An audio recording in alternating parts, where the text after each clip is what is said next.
Now, even as a believer, when you operate the gifts of the Spirit, he didn't say to some is given a sentence of knowledge.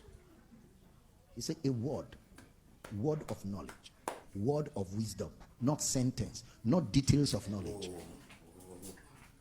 So even when the gifts of the Spirit are in operation, they don't give details. Once a man is bringing details, suspect him.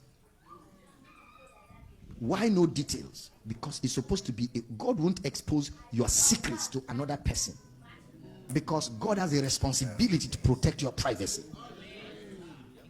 God doesn't go around disgracing people and exposing people. No, God doesn't have that character. He's a loving father, and every loving father will protect the secrets of his children. True or false? That's God. So he won't open your life to a prophet. That the prophet is who? That the prophet is who? So once a man of God begins to enter details of your life, that's sorcery. That's no spirit of God. That's no spirit of God. Even the woman at the well, nobody was there. It was Jesus and her alone. And even then, Jesus didn't go into details. He just said you have 4 husbands and the 5th one is not. Oh, he must be the Messiah. That's where he stopped. He didn't go into other issues. The first one, you didn't marry him, he married you, and you cheated him, he cheated you. Jesus get into all of that. Because it's a word of knowledge, a word of wisdom, not details of wisdom, not details of knowledge. Some of them will even tell you the color of your brazier, the color of your undies, the color of... What is that? That's not God, that's Satan. I'm not joking, I'm very serious. Those are palm readers, those are soothsayers. Moreover, a prophecy from God will not produce fear, it will produce faith. So once it brings fear, it is not God. In the book of Psalm, David said, I shall hear what God will say, for what he will speak would be peace. Anything God speaks brings peace. Secondly, anything God speaks brings joy. Thirdly, anything God speaks brings liberty.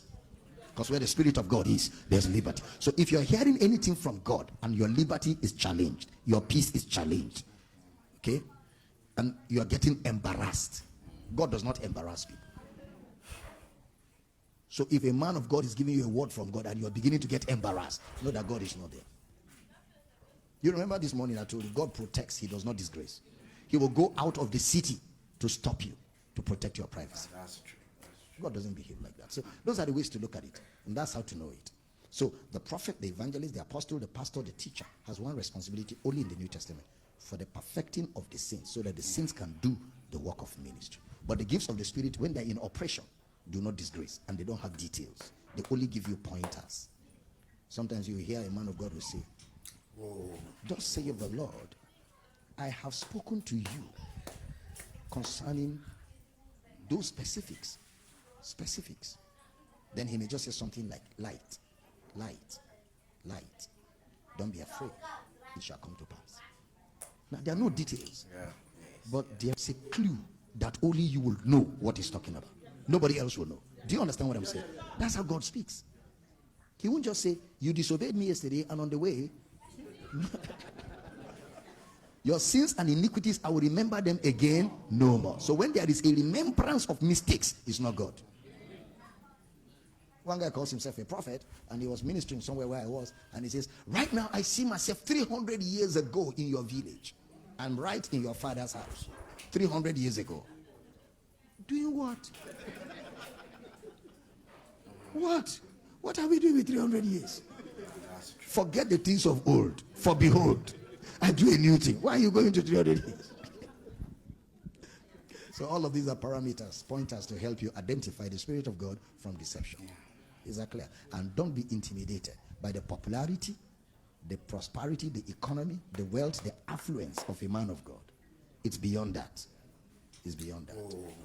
See, all the Old Testament prophets, none of them was as powerful as John the Baptist. Yet John the Baptist never cured headache. No miracle.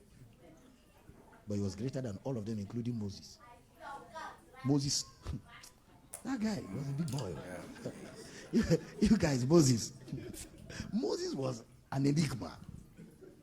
Moses would look at the Red Sea and split it and bring out dry ground and move 3 million people across. And with the wink of his eye, the whole water body comes together. Jesus alone walked on the water, and even when he called Peter, Peter sank. You don't understand. Did you understand? Moses took 3 million.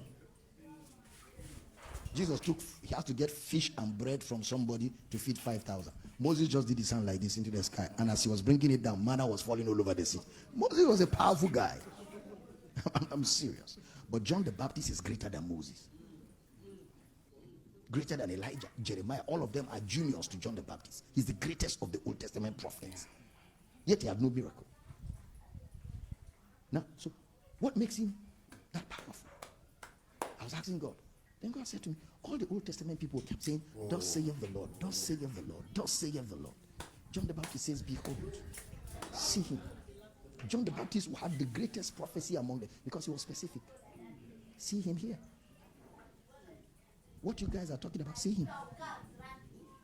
So then God said to me, the greatness of a man of God is not the miracles. It's how much of the revelation of Jesus is contained in his message. Face to face.